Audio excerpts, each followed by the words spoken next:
Hello दोस्तों, जरा सोचिए, अगर एक दिन आप ऐसे मंच पर खड़े हो जहां सैकड़ों लोग आपकी ओर देख रहे हो और आपका दिल इतनी तेज धड़क रहा हो कि आपकी अपनी आवाज भी आपको सुनाई न दे। अब सोचिए, वही मंच, वही लोग, लेकिन इस बार आपके शब्द कमरे की हर दीवार से गूंज रहे हैं। आपकी आवाज में आत्मविश्वास है और हर चेहरा आपकी बातों में खोया हुआ है। ये जादू किसी जन्मजात टैलेंट का नहीं, बल्कि एक कला का है जिसे हर कोई सीख सकता है। तो तैयार हो जाइए। Chapter 1, confidence before an audience. क्या आपने कभी महसूस किया है कि आपके पास कहने को बहुत कुछ है, पर जैसे ही सबकी नजरें आप पर टिकती है, गला सूख जाता है, शब्द रुक जाते हैं। अगर मैं कहूँ कि यह डर आपका दुश्मन नहीं, बल्कि आपका शिक्षक है, जो आपको मंच पर चमकना सिखाने आया है। हर इंसान के भीतर एक आवाज होती है जो बोलना चाहती, अपने विचार, अपनी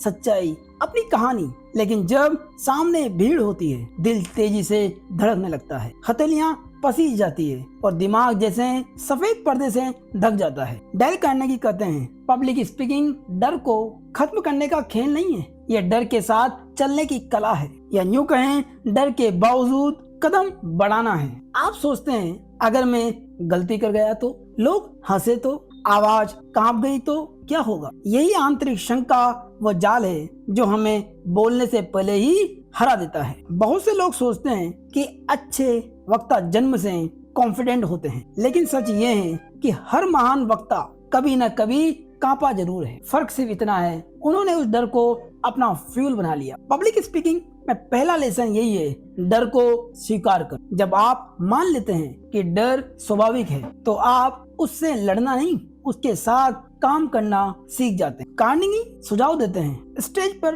बोलने से पहले जितनी ज्यादा आप तैयारी करेंगे, उतना कम डर लगेगा। जितनी बार मंच पर जाओगे, उतनी बार डर घटता जाएगा। ध्यान खुद से हटाकर जो मैसेज आप देने वाले हो उस पर लगाओ। जब आप ऑडियंस के बजाय अपने मैसेज पर ध्यान देते हैं, तो मन डरना भूल जाता है। एक वक्ता को याद रखना चाहिए कि लोग आपके चेहरे का डर नहीं देखना चाहते, वे आपके दिल की अच्छाई सुनना चाहते हैं। कॉन्फिडेंस किसी जादू की गोली से नहीं आता, वो छोटे छोटे कदमों से आता है। हर बार जब आप डर के बावजूद बोलते हैं, आपका आत्मविश्वास थोड़ा और मजबूत होता जाता है। और एक वक्त आता है जब आप सिर्फ बोलते नहीं, आप इंस्पायर करते हैं। Chapter 2, breaking the chain of monotony. कभी किसी को बोलते सुना है और कुछ सेकंड बाद महसूस हुआ कि आपका दिमाग कहीं और भटक गया। शब्द सही थे, पर आवाज में जान नहीं थी, क्योंकि जब आवाज फ्लैट होती है तो सच भी नींद में बदल जाता है। भाषण सिर्फ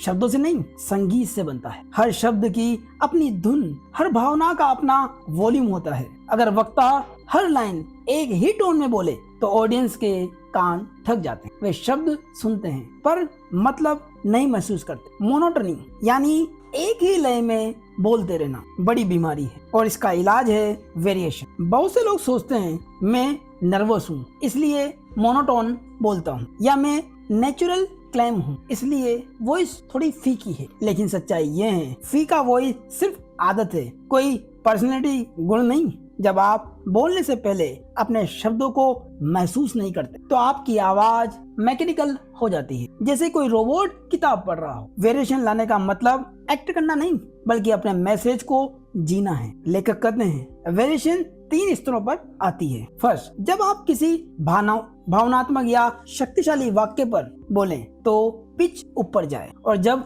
कुछ शांत सोचने वाला कहें तो आवाज धीमी जाए। सेकेंड, हर लाइन में 1 से 2 शब्द चुनिए जिन पर जोर देना है, जैसे सक्सेस एक दिन में नहीं, हर दिन बनती है। थर्ड, पॉज लें। 2 सेकंड का सन्नाटा किसी भी पावरफुल शब्द से ज्यादा असरदार होता है। आवाज में वेरिएशन सिर्फ तकनीक नहीं, ये भावना की ईमानदारी। अगर आप सचमुच अपने मैसेज को महसूस करते हैं, तो टोन, पिच और पोजेज अपने आप परफेक्ट होते जाते हैं। Chapter 3, power of voice and energy. क्या आपने कभी किसी वक्ता को सुना है जिसके शब्द तो साधारण थे, पर उसकी आवाज ने भीड़ के भीतर बिजली सी दौड़ दी? क्योंकि शब्द सिर्फ विचार पहुंचाते हैं, लेकिन एनर्जी वो विचार दिल तक पहुंचाती है। हर आवाज के भीतर एक शक्ति छिपी होती है, वो शक्ति जो कमरे के माहौल को बदल सकती है, जो श्रोताओं के ध्यान को खींच सकती है और जो हर शब्द को जीवंत बना देती है। लेकिन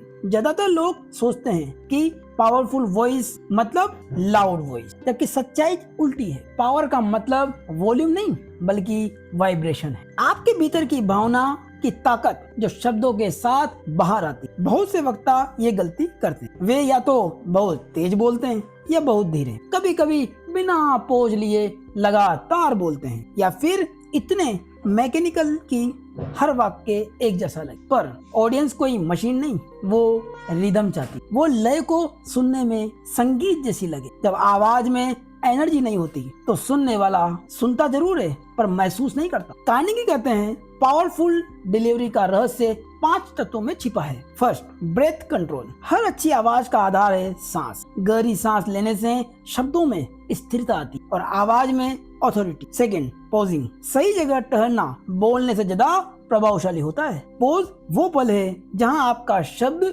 गूंजता है। Third, speed variation. हर स्पीच में कुछ हिस्से तेज होने चाहिए ताकि एक्साइटमेंट दिखे और कुछ धीमे ताकि गहरी भावना महसूस हो। Fourth, inflection. ये वो सटल चेंज है जो आपके शब्दों को फ्लैट होने से बचाता है, जैसे सवाल पूछते वक्त हल्की आवाज ऊपर उठा या गहरी बात करते समय आवाज नीचे लाना। 5, फिजिकल एनर्जी। जब शरीर में एनर्जी होती है तो आवाज अपने आप जीवंत हो जाती। इसलिए ग्रेट स्पीकर्स मंच पर चलते, जेस्चर करते और ब्रीथ विद पावर करते। Chapter 4, feeling and enthusiasm. कभी आपने ऐसे किसी बयान पर रोंगटे खड़े होते हुए सुना है जहां शब्द साधारण हो पर हर कोई ठहरा हुआ महसूस करे? वो कुछ नहीं बस वक्ता की भावना और उत्साह है जो शब्दों में जान भर देते हैं। हम सब अक्सर सोचते हैं कि अच्छा कंटेंट ही सब कुछ है, पर सच ये है वही कंटेंट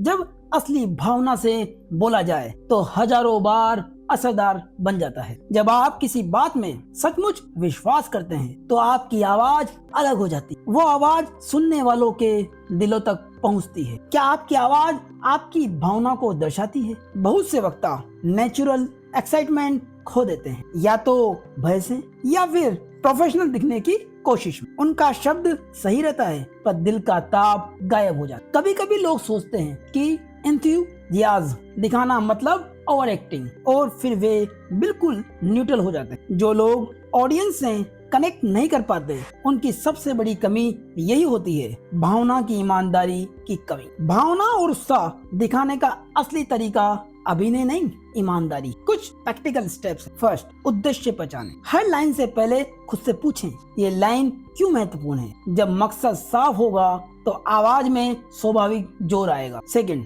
कहानियां याद करें। किसी व्यक्तिगत रोचक प्रसंग या छवि को याद करके बोले, इमोशन अपने आप लौट आएगा। Third, contrast. शांत वाक्य के बाद थोड़ी तेजी, धीरे वाक्य के बाद पॉज, ये ऑडियंस का ध्यान बनाए रखता है। फोर्थ, शरीर में ऊर्जा। ठीक तरह से सांस लें। खुला शरीर, थोड़ा चलना उत्साह को रियल बनाता है। फीलिंग और उत्साह आपकी स्पीच की आत्मा है। टेक्निक कितनी भी अच्छी हो, बिना भावना के वक्ता दिलों को छू नहीं पाता। साधारण शब्द भी जब दिल से निकले तो वो प्रेरित करते हैं। यही पब्लिक स्पीकिंग का असली लक्ष्य है। Chapter 5, the magic of preparation. क्या आप जानते हैं कि एक यादगार स्पीच का 90% काम मंच पर नहीं, पिछले कई घंटों की तैयारी में छिपा होता है। प्रिपरेशन वो जादू है जो डर को आराम से पीछे धकेल देता है और आपकी आवाज में भरोसा भर देता है। कई बार हम सोचते हैं अगर मेरे पास नेचुरल टैलेंट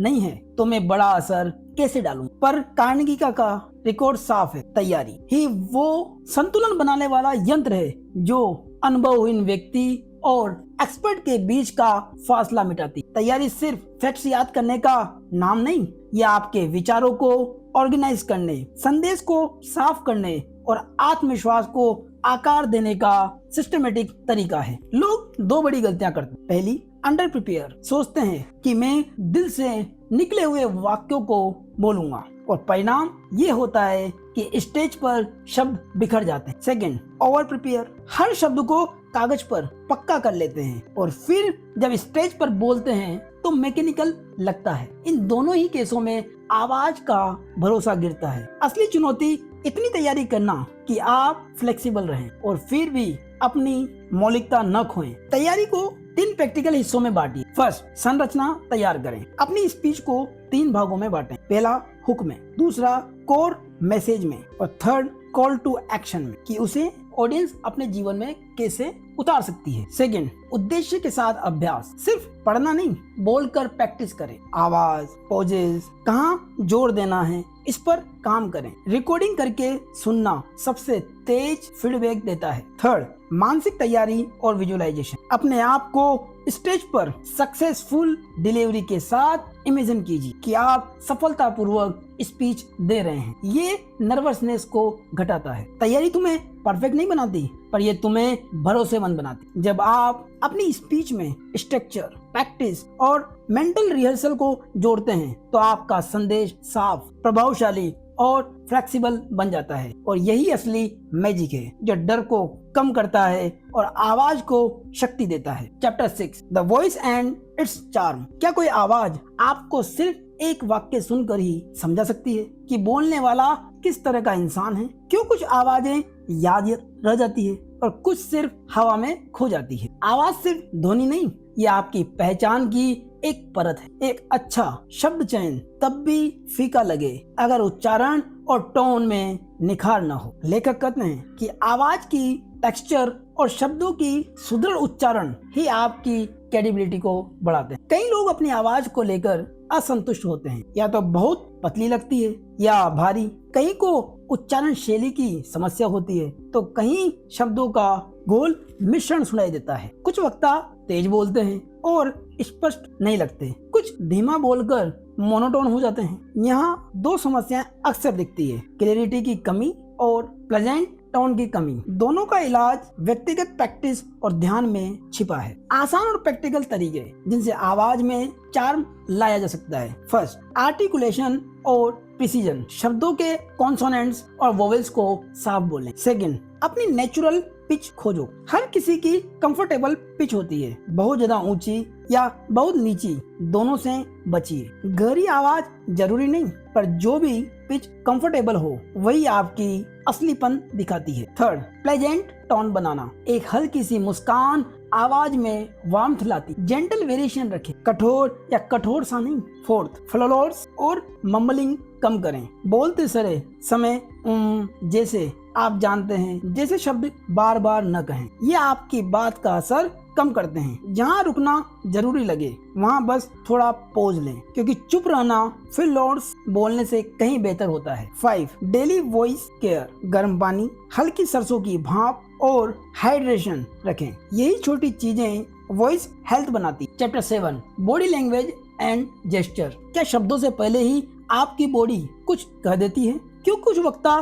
केवल खड़े होकर भी लोगों को जोड़ लेते हैं और कुछ बोलते हुए भी दूर लगते हैं? हम बोलते हुए जो नहीं कहते वो अक्सर हमारी बॉडी बोल देती है। एक मुस्कान, एक हाथ की हल्की चाल, आंखों का संपर्क, ये छोटे संकेत ऑडियंस को बताते हैं कि आप सहज हैं या नहीं। कार्नेगी की बात सरल है, आपकी बॉडी आपका एम्पलीफायर है। अगर वो सुसंगत न हो तो शब्दों की ताकत आधी रह जाती। अधिकांश लोग 3 तरह की गलती करते हैं। पहली, स्थिरता, मंच पर रुक के खड़े रहना, ये रोबोटिक दिखता है। दूसरा, अतिशयोक्ति, हाथ पैर अनियंत्रित हिलाना, ये ऑडियंस को डिस्ट्रैक्ट करता है। तीसरा, असंगति, शब्द और बॉडी मेल नहीं खाते, जैसे दुखद बात पर हल्की मुस्कान, इससे क्रेडिबिलिटी टूटती है। कुछ प्रैक्टिकल रूल्स जिन्हें अपनाने पर आपकी बॉडी लैंग्वेज नेचुरल और सपोर्टिव बन जाएगी। फर्स्ट, इंटेंशन, हर हाथ का इशारा किसी मकसद से करें, सिर्फ दिखाने के लिए नहीं बल्कि अपनी बात पर जोर देने के लिए। जब आप बोलें तो आपका हर मूवमेंट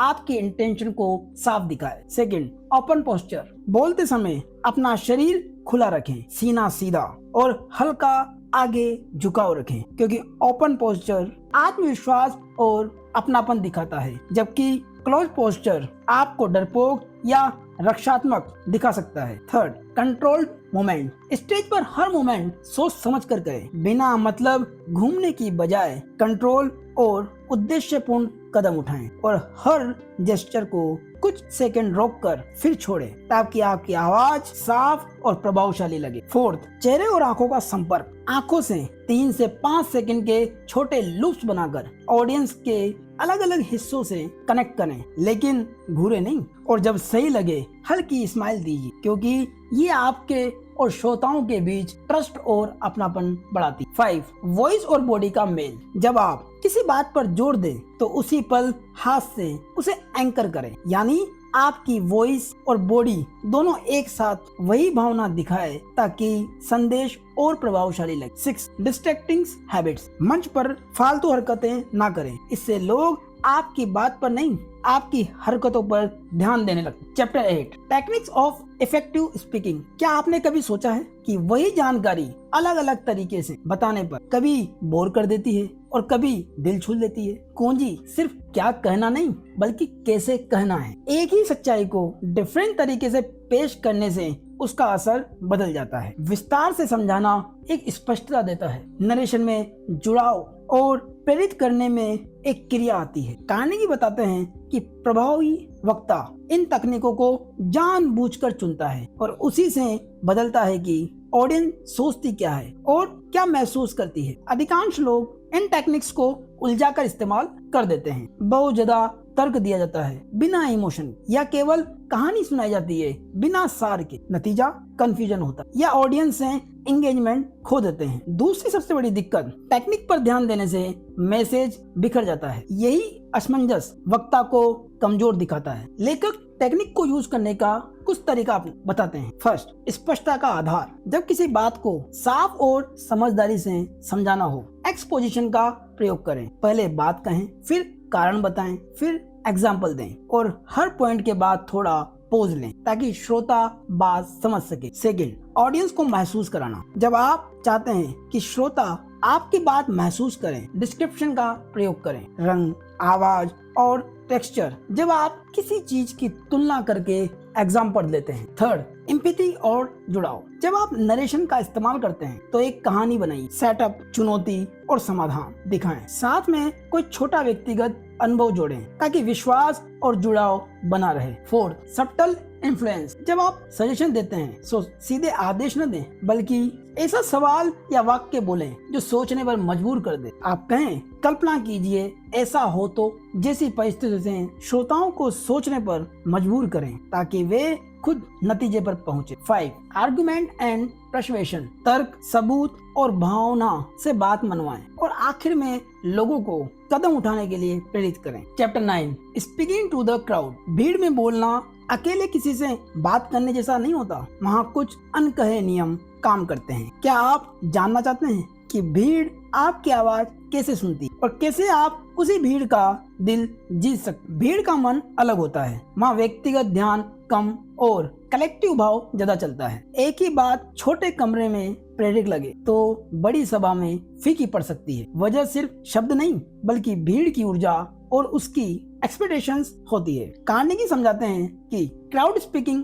में आपको ऑडियंस के स्केल और मूड दोनों पढ़ने आते हैं, तभी आपका एम्पलीफाई होता है। भीड़ के सामने कई प्रैक्टिकल प्रॉब्लम्स आती, अटेंशन का फैल जाना, दूर बैठे लोग दूर के प्रभाव से जुड़ नहीं पाते, वक्ता और श्रोता के बीच में दूरी अधिक होने के कारण भीड़ कभी कभी एक रूटीन या भाव से बन जाती है। नई बात तुरंत नहीं स्वीकारती। बड़े हॉल में बोलते हुए वक्ता अक्सर ओवर एम्पलीफाई करने लगते हैं या उल्टा छोटा हो जाते हैं, छोटे शब्दों का प्रयोग करने लगते हैं या दोहराव करने लगते हैं। इनमें से हर गलती ऑडियंस कनेक्शन तोड़ देती और आपका कोर मैसेज खो जाता है। लेखक यहाँ भीड़ के सामने प्रभाव डालने के प्रैक्टिकल नियम देते हैं। First, shared image. भीड़ को तुरंत एक सामान्य चित्र दें, जैसे सोचिए जैसे पूरा हॉल एक ही हार्ट बीट में धड़क रहा है। आप कह सकते हैं आप उस परिस्थिति में होते तो क्या करते। ये शेयर्ड फ्रेम ऑडियंस को एक साथ लाता है। शुरुआत में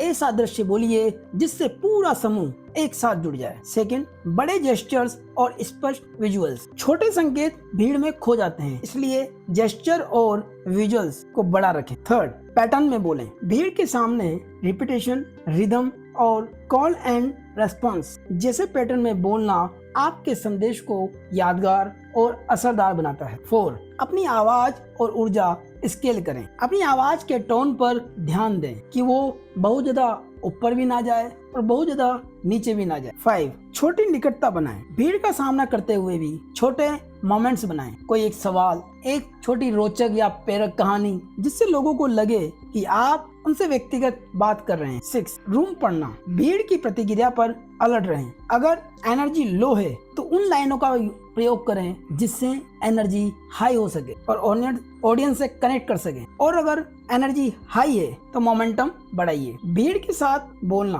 थोड़ा थिएटर जैसा है, पर असली शोमैनशिप नहीं, कनेक्शन है। भीड़ के स्केल को समझकर एनर्जी को स्केल करें और छोटे जुड़ाव के पल बनाकर आप भीड़ के बीच अपनी आवाज को स्थायी बना सकते। Chapter 10, creativity and the wing horse. क्या आप जानते हैं कि एक साधारण विचार भी एक पंखों वाला घोड़ा बनकर लोगों को उड़ने का एहसास दे सकता है। क्रिएटिविटी वही शक्ति है जो कुछ बताने को सुनने लायक और सुनने को अनुभव जितना बदल देती है। जब हम सिर्फ जानकारी डाटा की तरह देते हैं तो लोग सुनकर आगे बढ़ जाते हैं, पर जब वही जानकारी किसी जीवंत तस्वीर या कहानी के जरिए आती है तो वो दिमाग में घर कर जाती है। कल्पना आपकी डिलीवरी को उड़ान देती। बहुत से वक्ता सोचते हैं मैं क्रिएटिव नहीं हूँ या मैं कहानी सुनाने में अच्छा नहीं हूँ, पर कई बार लोग मेटाफर्स और इमेजरी का गलत या भारी उपयोग कर देते हैं जिससे बात अस्पष्ट लगती है। दूसरी ओर कुछ लोग सिर्फ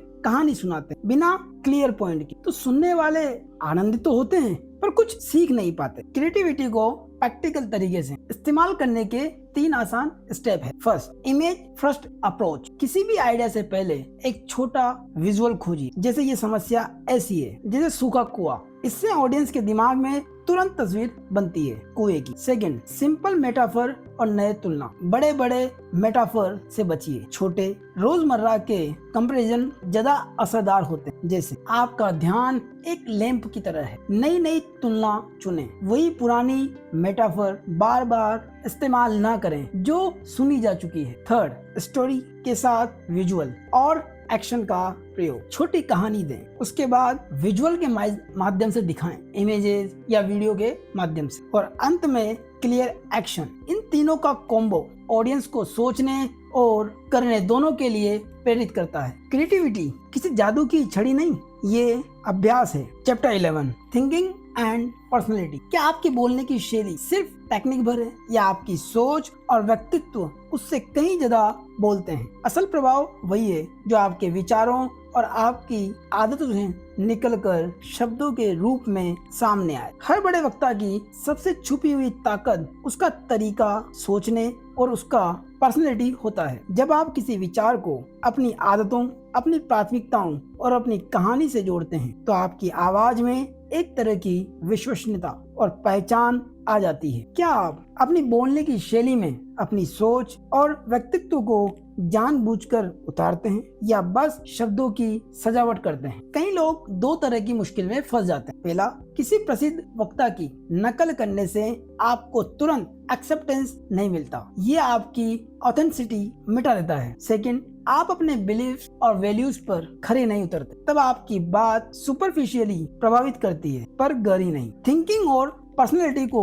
बोलने में जोड़ने के कुछ साफ प्रैक्टिकल तरीके हैं। फर्स्ट, कोर बिलीफ्स जानो। अपने 3 से 5 कोर वैल्यूज लिखिए, ये आपकी हर बात का फिल्टर बनेंगे। Second, signature thought pattern. जैसे आप सोचते हैं, तर्क से, भाव से, मजाक से या छोटी कहानियों से, उसे पहचानिए और उसी अंदाज को नियमित रखकर थोड़ा थोड़ा बेहतर बनाते रहिए। Third, personal inventory. हर महीने 10 मिनट के लिए अपने रिसेंट अनुभवों की सूची बनाइए। क्या आपने क्या सीखा, किस घटना ने आपकी राय बदली? फोर्थ, विचार को आदत बनाइए। जो आप मानते हैं उसे रोज छोटे एक्शन में बदलिए, जैसे कोई प्रिंसिपल हर दिन मॉर्निंग नोट में लिखना। ये आदतें आपकी बोलने की भाषा में झलकती है। 5 क्यूरियस बनो, ना कि डिफेंसिव। दूसरे दृष्टिकोणों को सुनकर अपनी सोच रिफाइन कीजिए। थिंकिंग और पर्सनैलिटी तब तक प्रभावी नहीं होंगे जब तक आप उन्हें प्रैक्टिस में नहीं उतारे। विचार केवल विचार न रहे, उन्हें छोटे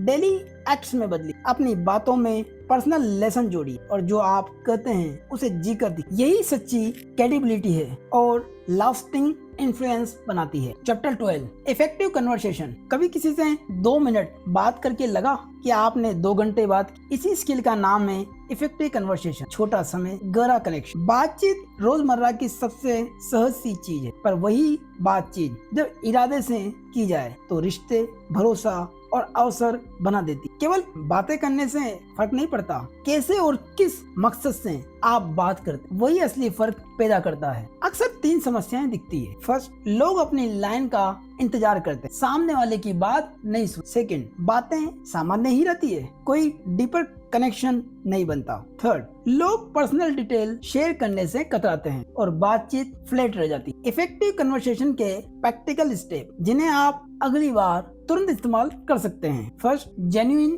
क्यूरियोसिटी। सवाल ऐसी तरह पूछिए कि सामने वाला खुद को बताने के लिए खुल सके। आपको इस काम में सबसे ज्यादा क्या मजा आता है? Second, use the 70-30 listening rule. सुनने में 70% और बोलने में 30% समय रखें। इससे सामने वाले को लगेगा कि आप सच में सुन रहे हैं। Third, micro follow up question. साधारण सवाल के बाद एक छोटा सा फॉलो अप पूछिए, इससे बात गहराई में जाती है। वो बात आपने कैसे सीखी? फोर्थ, एक शॉर्ट पर्सनल डिटेल शेयर करें। 5, सामने वाले के पेस, एनर्जी और एक्सपेक्टेशंस को हल्के से मैच कीजिए, ये सबकॉन्शियस कनेक्शन बनाता है। 6, बातचीत के अंत में एक छोटा नेक्स्ट स्टेप दे। मुझे ये अच्छा लगा, क्या मैं आपको ये रिसोर्स भेज सकता हूँ? इफेक्टिव कन्वर्सेशन झूठा फार्मूला नहीं है, ये जेन्युइन इंटरेस्ट और थोड़ी टेक्निक का मेल है। जब आप सुनते हैं, फॉलो अप करते हैं और थोड़ी पर्सनल हॉनेस्टी जोड़ते हैं तो छोटे इंटरेक्शंस भी रिलेशनशिप बिल्डिंग में बदल जाते हैं। अब सोचिए, 1 साल बाद जब आप वही पुराना डर छोड़कर मंच पर खड़े होंगे तो लोग सिर्फ आपकी बातें नहीं सुन रहे होंगे, वे आपकी सच्चाई सुन रहे होंगे। एक छोटी आदत, जो रोज का एक छोटा कदम और आपकी आवाज किसी की जिंदगी बदल सकती है। ये आपकी पावर है, अब इसे उपयोग कीजिए। वीडियो पसंद आया हो लाइक करें, कमेंट करें, चैनल को सब्सक्राइब। धन्यवाद।